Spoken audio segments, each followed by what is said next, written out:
Start. IPR waiver will not bring immediate benefits. The effort must be to share the stockpile.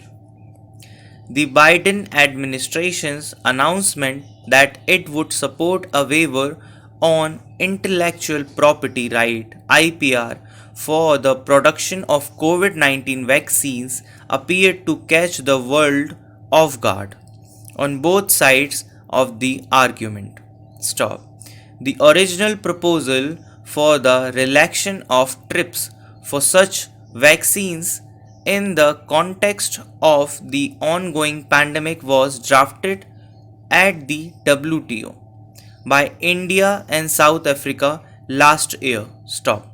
Months before it was tabled during the 2020 US presidential elections, erstwhile candidates Joe Biden vowed that should he win, he would absolutely positively commit to sharing vaccine technology with countries that needed it, perhaps anticipating the deep chasm of inequality in vaccine access. Stop.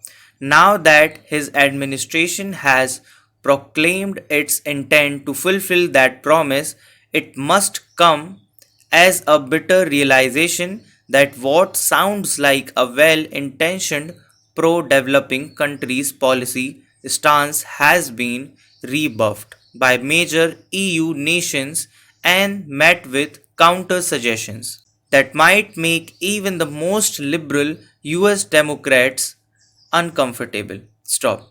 The first pushback salvo came from Germany, which said that it would create severe complications for the production of vaccines. Echoing the view of major pharma corporations, while French President Emmanuel Macron had appeared relatively less hostile to considering the proposal earlier, he lashed out at the Anglo Saxon for impending vaccine availability globally by blocking the export of ingredients. Stop. There are merits to the argument that an IPR waiver, even if it were to become a reality, may not entirely resolve the vaccine deficit issue is countries suffering the worst of pandemic now. Stop. First, the grant of waiver would have to be accompanied by a tech transfer that provides generic pharmaceutical manufacturers with requisite trained personnel, raw material, and high tech equipment and production know how. Stop. Second, there must be scientifically convincing answer to the question of how any vaccine then produced by these generic manufacturers in all likelihood years from now would pass the tests of safety, immunogenicity, and protective efficacy. Stop.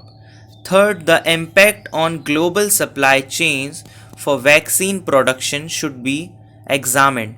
So major disruptions might be avoided. Stop. Finally, alternative option to urgently address vaccine shortfalls should be considered, including developed nations sharing a significantly greater part of their vaccine stockpiles, particularly in cases where the later exceed project's domestic need. Stop. Needed. There is speculation that the intention behind Mr. Biden's waiver proclamation might be in favor of the last outcome, essentially a tactic to persuade pharmaceutical companies to accept less painful measures, including sharing some of their technology willingly, agreeing to joint venture to increase global production expeditiously, and simply produce more doses at affordable prices to donate directly to where the need is most severe, especially India.